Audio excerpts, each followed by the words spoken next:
everyone, welcome back to my channel আৰু আপোনালোকে চাই আছে নিতুজ ব্লগ। আজি হল শিৱৰাত্ৰি আৰু শিৱৰাত্ৰিৰ এই সন্ধিক্ষণত সকলোকে মোৰ ফালৰ পৰা শিৱৰাত্ৰিৰ শুভেচ্ছা তথা শুভকামনা জ্ঞাপন কৰিলো।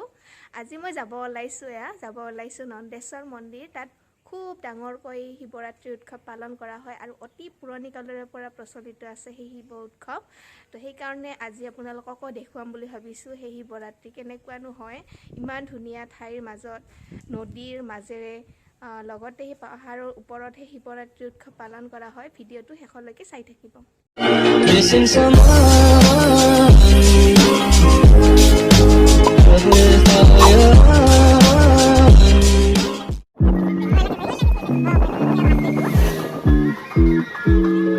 শিৱ নিৰাকাৰ জ্যোতিস্বৰূপ পৰমাত্মা জন্ম মৰণ ৰহিত। আজি যিহেতু মহাশিৱৰাত্ৰি আৰু শিৱৰাত্ৰিৰ এই সন্ধিক্ষণত এটা হাতী আমি দেখিবলৈ পালোঁ। আৰু প্ৰথমে শিৱক পূজাৰ আগতে তেওঁৰ পুতেক গণেশক পূজা কৰিব লাগে আৰু তেওঁৰ পিছতহে মহাশিৱক পূজা কৰিব লাগে। আৰু এনেকৈয়ে আমি আহি পালোঁ নন্দেশ্বৰ মন্দিৰ। চাওক পৰিৱেশটো, চাৰিওপিনে ইমান ধুনীয়া পৰিৱেশৰ মাজত মন্দিৰটো অৱস্থিত। আপোনালোকক লৈ গৈ আছোঁ মই মন্দিৰৰ ভিতৰলৈ। বিভক্ত গোৱালপাৰা জিলাত অৱস্থিত মাটিয়া অঞ্চলৰ এইটো এটা শিৱ মন্দিৰ আৰু এই মন্দিৰটোত প্ৰতি বছৰে এনেকুৱাকৈ দেউল আৰু শিৱৰাত্ৰি উৎসৱ পালন কৰা হয়। শিৱৰাত্ৰিৰ পবিত্ৰ সন্ধিক্ষণত সকলোৰে ঈশ্বৰীয় সুখ, শান্তি, আনন্দ, প্ৰেম, পবিত্ৰতা আৰু শক্তি ধাৰণ কৰি আমাৰ জীৱনক উপকৃত কৰক তাৰেই কামনা কৰিলোঁ।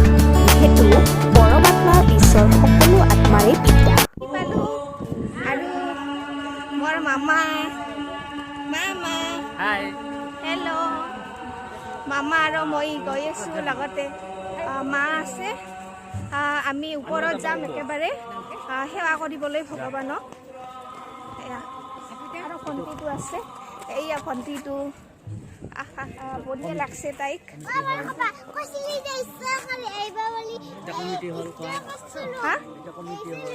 এইটো কমিটি হল, ইয়াতে কমিটি সকলোৱে বহে আৰু এইখন মেইন গেটখন।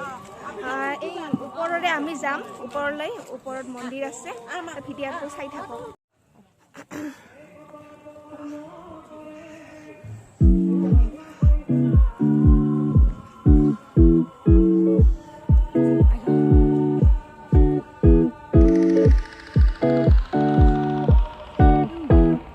আমি ওপৰত উঠি আছোঁ।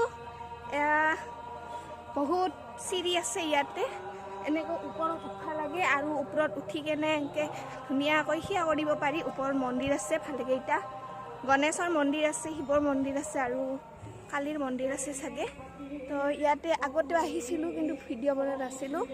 আজি ভাবিলোঁ আহিলোঁ আৰু লগতে আপোনালোককো দেখুৱাই দিওঁ। মোৰ বহুত ভাগৰ লাগিছে কাৰণ এয়া উঠি আছোঁ আমি এনেকৈ আৰু তলত দেখুৱাই আছোঁ আপোনালোকক। চাওক সেইপিনে চাওক, সেইফালে বহুত দোকানে খামাৰ ওলাইছে আৰু ইয়াতেও সেৱা কৰি আছে। এনেকৈ গৈ আছোঁ চিৰিৰে।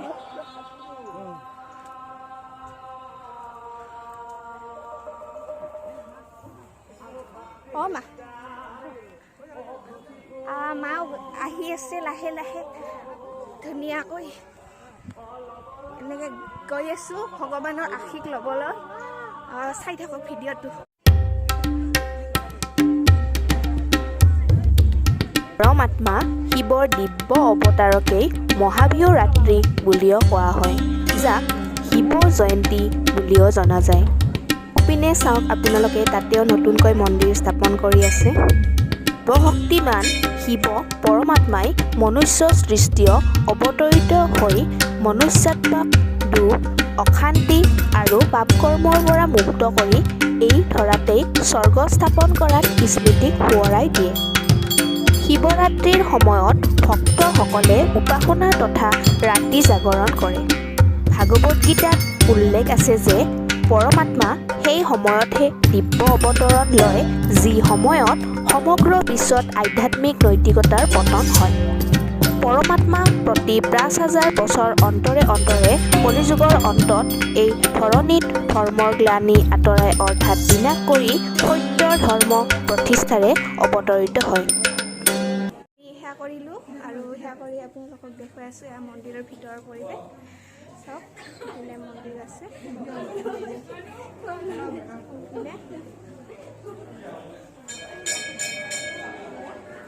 এনেকৈ আপোনালোকক দেখুৱাই আছোঁ। ৰ'ব ভিতৰৰ ফালে পৰিৱেশটো চাওক কেনেকুৱা, আৰু এনেকুৱা পৰিৱেশটো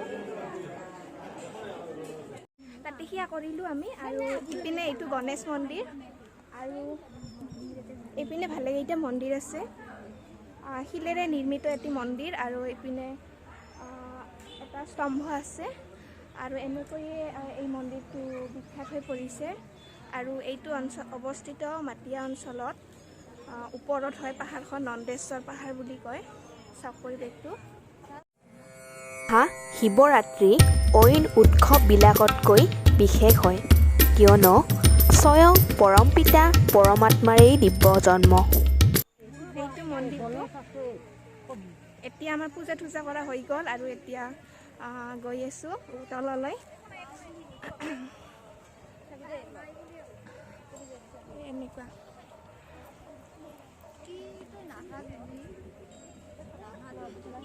এনেকুৱা চিৰি আছে ইয়াতে। টোটেল কেইটা চিৰি আছে? 113টা। 113টা চিৰি আছে ইয়াতে। এই মন্দিৰটোৰ এই চিৰিবিলাক, তলৰ চিৰিবিলাক দেখিছে নহয়। আৰু এনেকৈ আমি তললৈ গৈ আছোঁ পূজা পাতল কৰি কেনে। আজি যিহেতু মহাশিৱৰাত্ৰি, আৰু এই শিৱৰাত্ৰিৰ সন্ধিক্ষণত যাতে সকলোৰে মনোকামনাবিলাক পূৰণ হয় তাৰেই কামনা কৰিলোঁ। আৰু লগতে আহি অহা দিনবোৰ যাতে সকলোৱে সুখ সমৃদ্ধিৰে কটাব পাৰে তাৰে কামনা কৰিলোঁ। এই নন্দেশ্বৰ পীঠত প্ৰতি বছৰে এনেকৈ ধুমধামেৰে শিৱৰাত্ৰি উৎসৱ পালন কৰা হয়। আৰু আপোনালোকে চাওক, সৌপিনে তাত মেলা বহিছে, আৰু ওপৰৰ পৰাই আপোনালোকক দেখুৱাই আছোঁ মই পৰিৱেশটো। এই চিৰিৰে যোৱা কাষত আমি দেখিবলৈ পালোঁ সৰু সৰুকৈ কিছুমান মন্দিৰ স্থাপন কৰা হৈছে, আৰু এইটোৱে হ'ল মেইন গেটখন। আৰু এনেকৈ পূজা পাতল কৰি কেনে আমি তললৈ আহিলোঁ মেলা চাবলৈ। চাওক, শিৱৰাত্ৰি কিয় ৰাতি পালন কৰা হয় আপোনালোকে জানেনে? বাস্তৱতে পাপাচাৰৰ প্ৰতীক শিৱৰাত্ৰি। সেয়েহে দ্বাপৰ আৰু কলিযুগক ৰাতি বুলি অভিহিত কৰা হয়। কলিযুগৰ অন্তত যেতিয়া সাধু, সন্যাসী, গুৰু, আচাৰ্যকে ধৰি সকলো মনুষ্যই পতিত হৈ দুখী হয় আৰু অজ্ঞানতাৰ নিদ্ৰাত শুই থাকে, যেতিয়া ধৰ্মৰ গ্লানি হয়, তেতিয়া পতিত পাৱন পৰমপিতা পৰমাত্মাই শিৱই এই সৃষ্টিলৈ আহি দিব্যৰূপে জন্মগ্ৰহণ কৰে। যেতিয়া এনেদৰে অৱতৰিত হৈ জ্ঞানৰ পোহৰ বিলায়, তেতিয়া কিছু সময়ৰ ভিতৰতে জ্ঞানৰ পোহৰ গোটেই বিশ্বতে বিস্তাৰিত হয়। এয়া ভণ্টিটো ধুনীয়া ড্ৰেছ কৰিছে তাই। মামা এয়া গলত গামোচা লৈছে পূজা বুলি, আৰু ইফালে মামী আছে, সৰু মামী, আৰু ইফালে মা আছে। আমি এখন হোটেলত খাবলৈ সোমালোঁ, বহুত ভোক লাগিছে। ৰাতিপুৱা যিহেতু কালিৰ পৰা একোৱে খোৱা নাই ভাত, সেইকাৰণে মানে আজি খাম। ভণ্টি কিবা কবি? কিবা কোৱা যদি। আমি পূজা চাব আহিছোঁ, ধুনীয়া ধুনীয়া বেলুন কিনিম।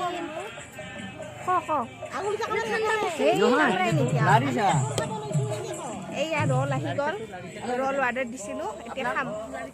এয়া চাওক, অসমীয়া পৰম্পৰাৰ গামোচা, অসমীয়া সংস্কৃতিৰ এক কীৰ্তিস্বৰূপ। আৰু এইপিনে মেলাখন অনুষ্ঠিত হৈছে বহু ডাঙৰকৈ।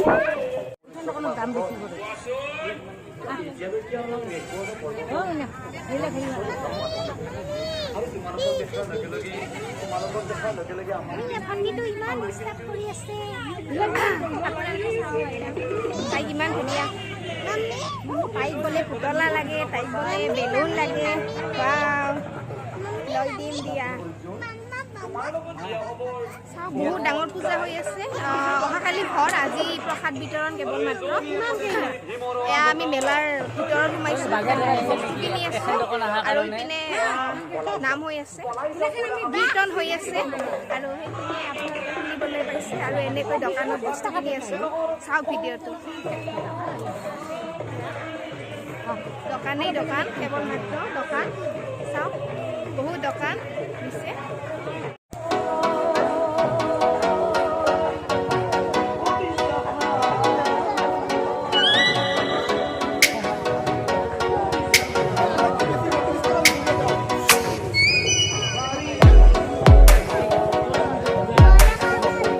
বিশ্বাস অনুসৰি এনেকুৱা সৰু ল'ৰা ছোৱালীৰ পূজালৈ আহিলে এনেকুৱা ধাতুৰ সামগ্ৰী তেওঁলোকক কিনি তাতেই পিন্ধাই দিব লাগে আৰু সেইকাৰণে মায়ে পিন্ধাই দি আছে ভণ্টিজনীক আমি এতিয়া মিঠে খাম এয়া মিঠে লৈ আছোঁ জিলাপি বুন্দিয়া ভুজিয়া আদি সকলো পূজালৈ আহিলে মিঠে নাখালে কিবা যেন আধৰুৱা হৈ ৰয় আৰু সেইকাৰণে মিঠে খাই আছোঁ জিলাপি খাম এতিয়া পূজা চালোঁ বহুত ডাঙৰ হয় পূজা তথাপিও আজি যিহেতু প্ৰসাদ বিতৰণ সেইকাৰণে মানে বেছি মানুহ হোৱা নাই আবেলিলৈকে মানুহ হ'ব বাৰু এয়া মিঠা খাই আছোঁ গন্ধ পাই আছোঁ মই ধুনীয়া জিলাপিৰ গন্ধ আৰু ৰাতিহে যিহেতু মহাশিৱৰাত্ৰি আৰু ৰাত্ৰি বুলি ক'লে ৰাতিয়ে হয় সেইকাৰণে ইয়াতেও ৰাতিয়ে হ'ব বহুত ধুমধামেৰে তথাপিও আজি দিনৰ পৰা আৰম্ভ হৈছে সেইখিনিয়ে আপোনাৰ লগত দেখুৱাই আছোঁ সম্পূৰ্ণ পৰিৱেশটো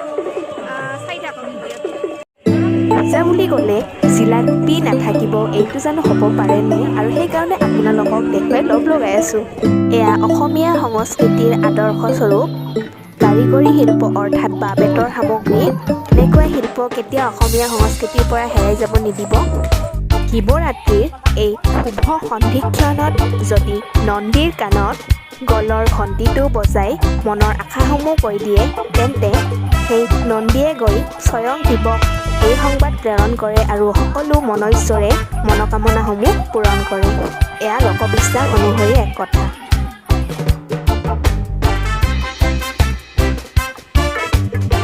কি কয় আমি পূজা পাতল কৰিলোঁ আৰু পূজা পাতল কৰি কেনে এয়া চাওক ইমান ধুনীয়া পৰিৱেশ চাওক এইটো কাষেৰে নৈ বৈ গৈছে আৰু এই নদীটো একদম গৈ কেনে একদম ব্ৰহ্মপুত্ৰ নদীত লাগিছে আৰু চাওক প্লেচবিলাক ইমান ধুনীয়া আৰু ধুনীয়া একদম বতাহ আহি আছে মানে কি ক'ব আৰু বঢ়িয়া আৰু ইয়াতে কেইখনমান ফটো উঠিম বুলি ভাবিছোঁ আজি শিৱৰাত্ৰি উপলক্ষে ইয়াতে আহিলোঁ নন্দেশ্বৰ মন্দিৰ মাটিয়াত অৱস্থিত এই মন্দিৰটোলৈ আপোনালোকে আহিব পাৰিব দুধনৈ হৈ আৰু ইপিনে গোৱালপাৰা মৰনৈ হৈও আহিব পাৰিব আপোনালোকে বিচাৰিলে আহিব পাৰিব এই মন্দিৰলৈ খুব ডাঙৰ পূজা হয় আৰু ইয়াতে হোলীও হয় তো সেইকাৰণে আহিলোঁ ভাবিলোঁ সকলোৰে মনোকামনাবিলাক পূৰণ হওক লগতে আমাৰো আৰু এয়া চাওক ইমান ধুনীয়া পৰিৱেশ ঘৰ মাজত আছোঁ খুব ভাল লাগিছে মনটো আজি আহি কেনে এনেকুৱা মনোমোহা পৰিৱেশৰ মাজত চাওক ভিডিঅ'টো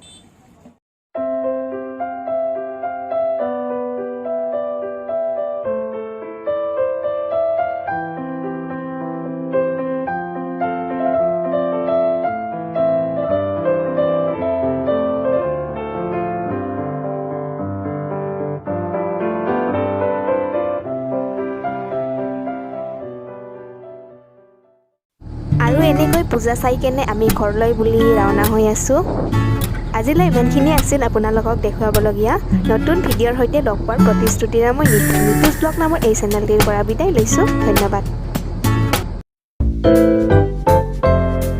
Subscribe to a Nitu's vlog and don't forget to press the bell icon so that you they notify whenever I post new videos.